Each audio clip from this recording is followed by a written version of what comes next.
Alright boys, welcome back to BBL Week 8, this time versus Chimpact, who you can check out down in the description below or in the top right hand corner. I've tried to record this several times, and I don't really like how it has turned out any of the times, so I'm going to try one more time, and I think I'm going to like this time.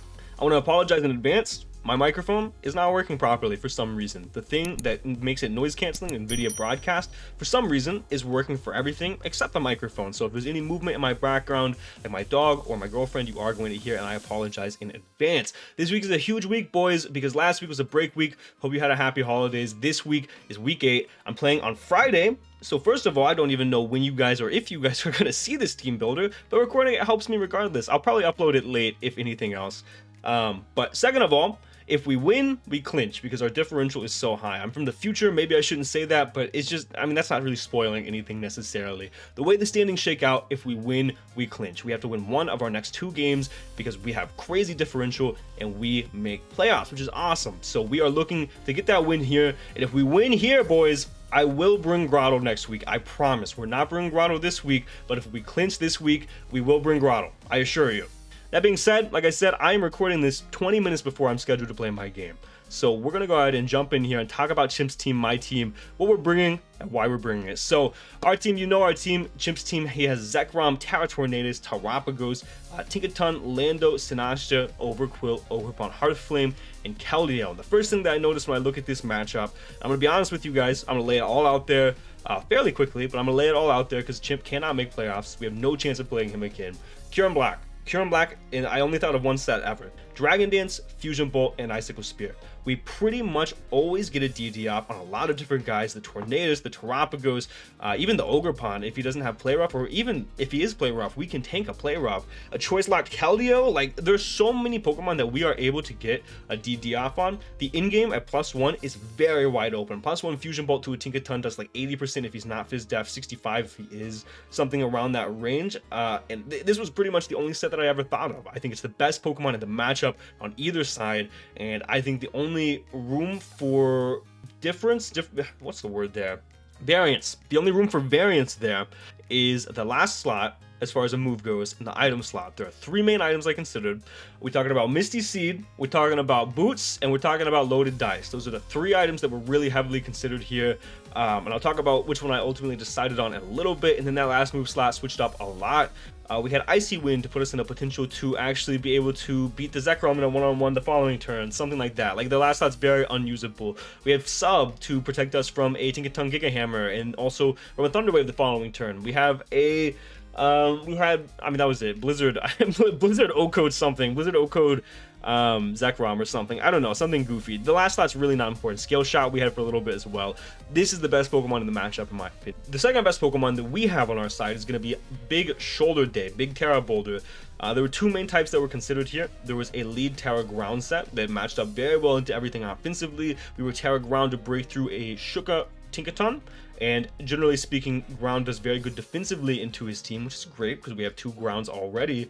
And I just thought as a lead, it just matched up very, very nicely into everything, and I really contemplated that set.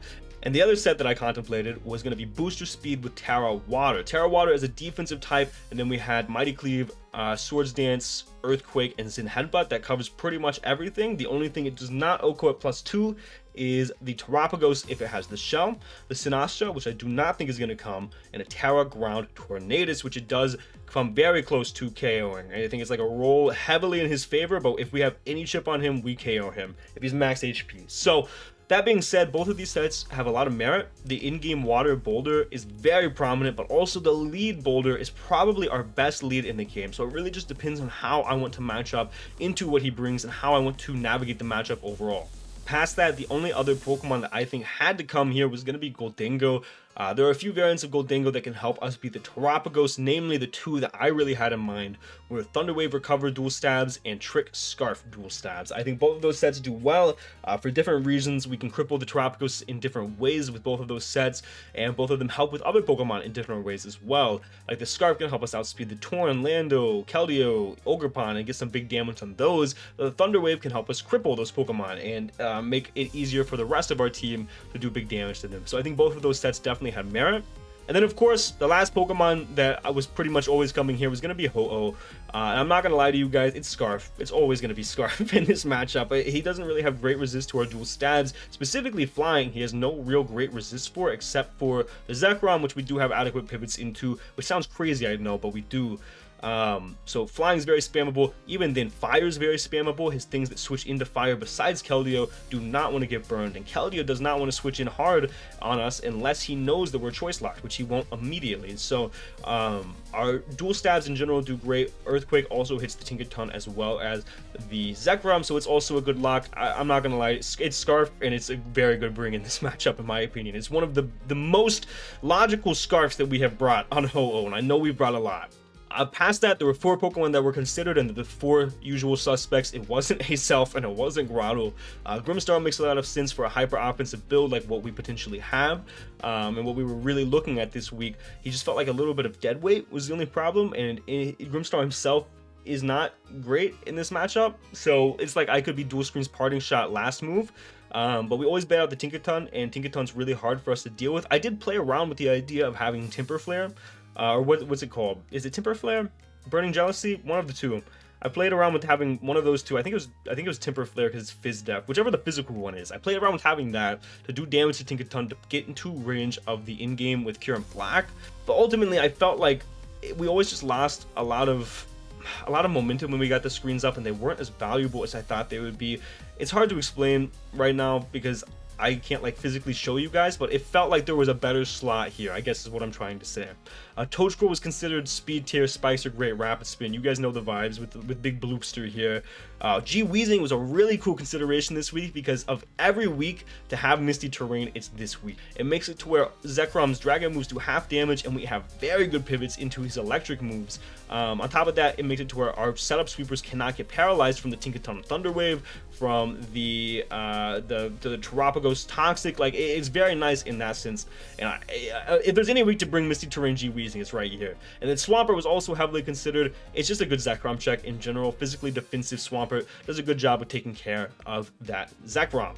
As far as Chimp's team, Zekrom actually honestly does not do that amazing. We have very adequate checks to it, and it's still scary, and I think it'll still get a kill at least. But we do have good pivots into it. We have good ways to play around it. And honestly, it's probably going to be some form of Dragon Dance variant. He really only needs Dragon and Electric Stab, so I don't really know what his last move could be. It could be like Outrage, Scale Shot, Fusion Bolt, DD. He could also be Shuka. He could also be Weakness Policy. I think those are the 2 items that I expect the most. We have Tornadus. Tornadus' Terra, I think, is going to be probably Ground to help alleviate pressure from the Boulder. But at the same time, I think Water makes sense to be able to take hits from the Ho-Oh that he otherwise does not take hits very well from. Terrapagos is very good into me. It's one of 2 sets. It's going to be lead with Rocks, with Toxic, with Earth Power or Flamethrower, something to hit Gholdengo, and then Terra Starstorm, or it'll be Rock Polish, Meteor Beam, Power Herb. Those are really the 2 options, and I really think the lead set does much better. He could also just be Toxic Stealth Rock as well with those two attacking moves, or he could have Rapid Spin on one of those. I think Terrapagos does very, very well, and he can pretty safely get rocks up turn 1 if he so chooses. Tinkaton is another Pokemon that I think has to come because of the Kyurem-Black specifically. It's very hard for me to deal with Tinkaton in a lot of different ways. We do have some Pokemon that can abuse it, but like Thunder Wave, Knockoff, Gigaton Hammer, last move makes a lot of sense. He could also be a dual screens Tinkaton and set up the rest of his team. I think those all make sense, and I think those top 4 Pokemon always come. Past that, Lando is very scary. I don't switch into Lando well, and it has a good speed tier into me. At the same time though, it provides some setup opportunities with things like Boulder, with things like Kyurem-Black, and I also have shown a tendency to run Scarf on a couple of different guys like Ho-Oh, so I'm not super confident Lando comes, but Edgequake just does very well into me, so I do expect if he does bring it, it'll be like Earth Power, Rock Slide, Psychic to hit the Weezing, and then last move. Sinasha I don't think ever comes because Boulder can Terra. It would be here just for the Boulder, and if I'm him, I'm like, wow, what type is he going to be to beat my Sinasha? I'm actually not. I'm not respecting you. Sinasha is not very good. I'm not respecting you, Sinasha. Overcrow is another weird one because it could come. I don't really have great pivots into it, so it makes sense. But I do have like Fizdef Swampert is just like kind of a natural check to it, as well as the Zekrom. So I mean, if Overcrow comes, I'm a little underprepared, but we do have some assets to beat it. Ogerpon's very difficult for my team to deal with. We have to pressure offensively, not defensively. He can be Trailblaze dual stabs like Power Whip or Horn Leech or what's the other one? Woodhammer, Ivy Cudgel, and then Play Rough, and he hits my entire team. He could throw Rock Tomb on that set as well. The only problem with Ogerpon is for Moveslot Syndrome here. In the Keldeo, I don't have water resists, but it's very difficult to get Keldeo in without sacking a Pokemon. Alright, I'm rushing through it a little bit. I've only got 12 minutes left, so we gotta hurry up and we gotta talk about what we're bringing and why we're bringing it. Alright guys, as always, shout out to Wagon for helping me out with this team. We only got one mock in, but I still think it's a pretty good team. It just wasn't on our mind really this time because it was like the holidays obviously, so we only got one mock in, but I still feel pretty good about the team. The first Pokemon we're going to be running is Ho-Oh. We are Choice Scarf. It's a pretty self-explanatory set. I explained it a little bit when we talked about our Pokemon, but essentially he doesn't have great pivots into our two stabs. The only decent pivot is going to be Zekrom, who does not want to switch in on Sacred Fire and does not want to take an Earthquake. We're Choice Scarf because we can outspeed the +1 Zekrom with our Choice Scarf, and it also allows us to put a lot of pressure on the Ogerpon and the Keldeo. If we see the Ogerpon brat, I'm probably going to lead Ho-Oh. It's either this or another Pokemon that we'll talk about in a little bit, but Ho-Oh matches up very well into pretty much everything, except if we see Lando, we're probably not going to lead Ho-Oh. There's like some stipulations. If we see Ogerpon, we lead Ho-Oh. If we see Lando, we don't. No matter what, we don't if we see Lando. So it's a little confusing. I don't make sense in the game, probably. I don't know. Our next Pokemon's Kyurem-Black. I told you guys this dude is broken in this matchup. We decided to go with the sub Boots variant. I had Misty Seed. I am bringing G Weezing with Misty Terrain, and I had Misty Seed for a long time, but it never really came up to help with anything, and the Boots not taking the 25% from rocks came up a lot, and by a lot I mean the one time I tried to set up with Kyurem-Black. So I feel like in most situations Boots is going to be better than Misty Seed, and I also feel like, I mean, I'm not a coward. I'm just simply going to get all of my Icicle Spears after Kyurem-Black failed last week and we didn't get the Scale Shot off, so we're just simply gonna hit our Icicle Spears. Fusion Bolt plus Icicle Spear hits everything on the team. Dragon Dance we can get up fairly easily. We can get into really good positions with this Pokemon. Originally this was going to be my in-game, but I think I've transitioned more into liking this as a mid-game breaker. I feel like there's a lot of positions we can get this in and do so much damage to everything, and yeah, we might get paralyzed by Tinkaton, but we are going to get 80% on that Tinkaton with this Fusion Bolt, and we're going to set up the in-game for a couple of other guys that we have. So I think I like that a little bit more. There is definitely a world where the in-game Kyurem-Black is more prominent than the in-game Boulder that I'll talk about in a second, and we kind of just have to deduce that on matchup and based on what Terra type his Tornadus is. We're pretty standard EVs. We have enough speed to outspeed the Zekrom. We have enough defense to, it was to live like a +2 Scale Shot from the Zekrom or something. I didn't write it down this week, unfortunately, so it was something like that, and then the rest into attack. Our next Pokemon is going to be Terra Boulder. I decided to go with the Terra Water set. Terra Water Booster Energy. This gives us some sort of defense against a potential Scale Shot or Dragon Dance. Zekrom, this also gives us very good in-game win con. We can set up on so many different things. Terra Water is so nice to set up on, like the Tornadus, who does get Grass Knot but cannot OHKO us with Grass Knot, I don't think. And specifically the Keldeo, we can set up in the face of the Keldeo.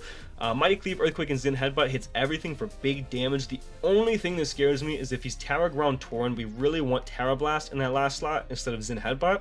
But if we don't have Zen Headbutt, we don't KO Keldeo. But also, we set up in the face of Keldeo, unless he's like locked into Secret Sword already. Like 2 Spec Secret Sword can KO me. In fact, 2 non-Specs ones might KO me. Let me see.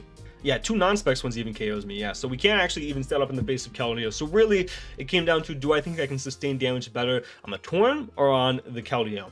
And I went with the Torn because I feel like even then, he might not be Terra Grounded. We might just be able to KO at +2 with Mighty Cleave. So with that in mind, I decided to ultimately go for Zen Headbutt over Terra Blast. We're enough speed to outspeed Torn, max attack, rest in the HP. Next up, we've got Fizdef Skin Color the Weezing. We're a really cool set this week. We're Haze, Misty Explosion, Gunk, and Overheat with the Custap Berry. Gunk allows us to not have the Ogerpon set up in our face because this is going to be our immediate Ogerpon check. That's why we're max Fizdef. Custap allows us to get low and hit Misty Explosion into a Zekrom that might come in, potentially try to set up on us or something of that sort. Or if we just come in on the Zekrom, he thinks he can get a KO because 2 Fusion Bolts or Bolt Strikes or whatever should KO Weezing-Galar. We're able to Misty Explode, and even if we don't do damage to him, we get damage on the Tinkaton coming in, which is great. And that's also why we have Overheat. If we think Tinkaton's going to come in, great. If he's in on Zekrom and he wants to set up in our face, we can just Haze as well until he gets us in range of that Misty Explosion. So All that's to say, Weezing's not very important, but Misty Terrain is awesome here. Misty Terrain also gives us the potential, next to Kyurem-Black, to set up in the face of Zekrom, which is really, really cool, because his dragon moves are halved and we resist electric. He does not resist ice, fun fact. So we win that exchange, and that's awesome. We should push past him, minus any crits or anything crazy like that. Any low rolls on the Icicle Spears, only getting 2 or something like that. Misty Terrain helps us so much. We've also got Big Gholdengo, Big Mr. Feast, where trick, recover, make it rain, Shadow Ball. We can trick the Terapagos if he locks Earth Power, if he locks, what's it called? Earth Power, Flamethrower, or Terra Starstorm. We can either pivot into Gholdengo or into Ho-Oh. Pretty easily. We have Recover because I expect to trick pretty much always. Make it rain plus Shadow Ball are very spammable into his team. We have enough speed to outspeed the Torn with our Choice Scarf, I do believe. I didn't think there were really any, I didn't think Sinastra was going to be Scarf, so there weren't really any opposing Scarfers we could outspeed, and then we put the rest into Special Attack Modest with the remainder into HP.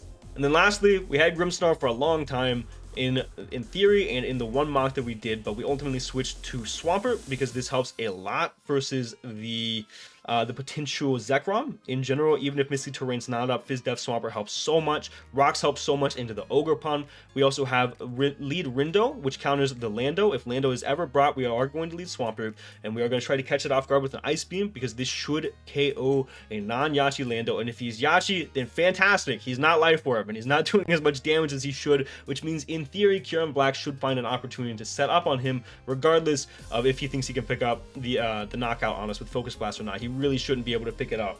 I worded that very weird. What I basically meant was we can set up on the Lando, whether or not we can go in on him, and whether or not we force the switch or not, we can get a setup opportunity, essentially. So that's very nice. And then we're just max Fizz Def past the Ice Beam being able to OHKO Lando, and we can check the Zekrom, primarily is what this is here for. That's going to be the team, guys. Like I said, holiday season, so not the most time put into this team, but I still think this is a really fun and really powerful team that should be able to propel us to 5-3. And then if we do that, guys, remember, we are going to be able to bring Grotto in week 9. I don't know when you guys are going to see this team builder. If you do see it past the actual battle, I apologize, but that means a lot that you stayed and you showed support for this regardless. Thank you guys so much for watching. And for now, guys, this has been John Jr. signing off.